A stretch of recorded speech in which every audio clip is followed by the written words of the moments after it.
When Lord Sri Chaitanya Mahaprabhu appeared, he appeared along with Lord Nityananda, who, although not born in the same family, an expansion of Balaram, Vishwarup, appeared directly as the older brother of Sri Chaitanya Mahaprabhu. But the original form of Balaram appeared as Nityananda, who was older brother in another way. He was the god brother of Lord Chaitanya's guru. Sri Chaitanya Mahaprabhu accepted initiation from Ishwara Puri, who accepted initiation from Madhavendra Puri, and Nityananda Prabhu was a direct disciple of Madhavendra Puri. Therefore, he was the god uncle of Lord Chaitanya. Therefore, he had a superior position. But what was Lord Nityananda's constant meditation?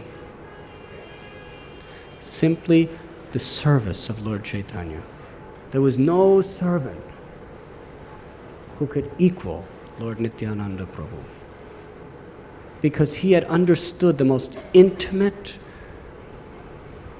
meditation of the Lord's heart, which was to deliver the divine mercy of the holy name to everyone and to anyone without discrimination. Lord Nityananda Prabhu, who was Balaram himself, was such a servant that although he was completely renounced and was living just like a sannyasi, one day Lord Chaitanya told him, "You should marry." I should marry? He understood why he should marry. Because Lord Chaitanya, as a sannyasi, he had to uphold a very, very high standard. And there were certain places that if he went, he would be criticized for going. But what about those people at those places? Should they be not given the opportunity to surrender to the holy name? So Lord Nityananda, if he accepted the position of a grihasta, nobody would criticize him wherever he went. In fact, he appeared as an avaduta for that purpose, simply for the service of the Lord. So we find in Chaitanya Charitamrita, Chaitanya Bhagavat, that Sri Chaitanya Mahaprabhu, he is preaching to big, big, high people. Sarvabhauma Bhattacharya Prakasananda Saraswati, King Pratapa Rudra, big, big leaders of the Buddhists, big, big leaders of the Muslims. He was preaching to them. Chand Kazi, big politicians, big, big scholars, great, great sannyasis. And he preached to the people in general. But Lord Nityananda Prabhu, he was preaching to the most fallen, sinful class, such as Jagai and Madhai, the two most sinful creatures in all of the creation. Even Yamaraj could not keep track of the quantity of sins of Jagai and Madhai. But Lord Nityananda was very anxious. If I can make these two people Vaishnavas by invoking the holy name in their life, then I can do the greatest service for Lord Chaitanya. I can glorify Sri Chaitanya Mahaprabhu in such a way that the whole world will understand. And he went to them.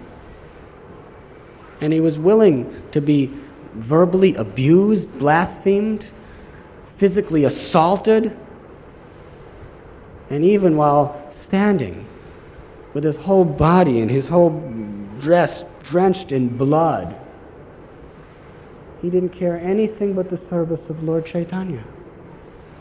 My dear brothers, I don't mind that you hit me on the head. I don't mind that you're trying to kill me. I only mind that you're going to have to suffer the consequences of all your sins. Please take the name of Krishna. Take the name of Gauranga. Bhaja Gaurango, Kaho Gaurango, Laho Gauranga Namre, Jai Jana Gaurango, say hi. Khande. But he knew that Radha and Krishna both appeared in the form of Sri Gaur Sundar. Sri Krishna Chaitanya, Radha Krishna Nahe Anya. That Radha and Krishna appeared in the one form of Sri Gauranga Mahaprabhu. So if they chant the name of Gauranga, if they worship Gauranga, if they meditate on Gauranga, if they become devotees of Gauranga, then they are automatically worshipping with pure hearts, without any misconceptions, Radha and Krishna of Vrindavan, who is non-different. So this was Nityananda Prabhu's genius. How to bring everyone to Goloka Vrindavan through the mercy of the name of Gauranga. And he would go into the lowest places, to the extent that Sri Chaitanya Mahaprabhu himself, just to clarify any doubts that may be in the hearts of the devotees, he said, if Lord Nityananda is going into a house of prostitution, into a brothel, or into a bar, you should know that he's only going there to deliver the fallen souls. He is spotless in his character. And he was willing to accept a household life. He was willing to accept brutality, blasphemy, condemnation, misunderstanding, because he understood this is the way I can best serve my master. Nityananda Balaram is the original guru, showing us by his example how to be a servant of Guru and how to be the servant of the Lord.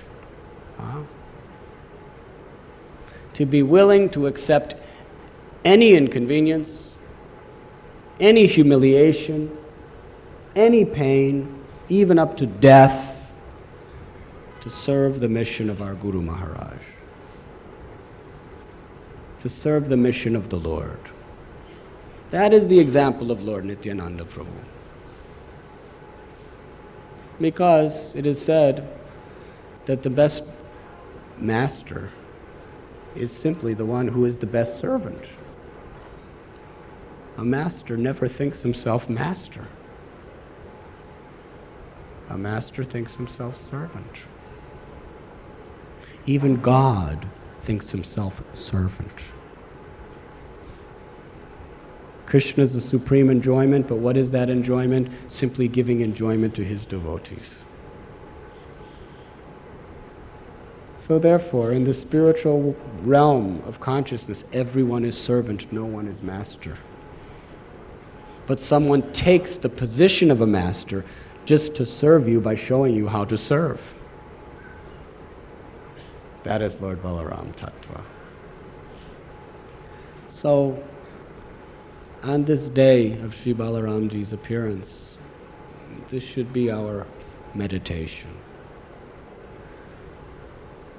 Srila Prabhupada used to tell us that Bala means strength, spiritual strength, not physical strength. And Rama means one who takes pleasure.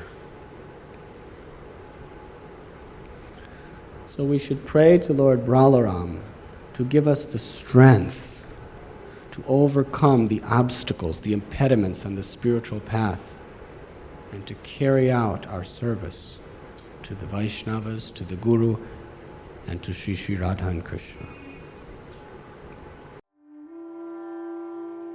You were listening to Radhanath Swami on devotionalnectar.com.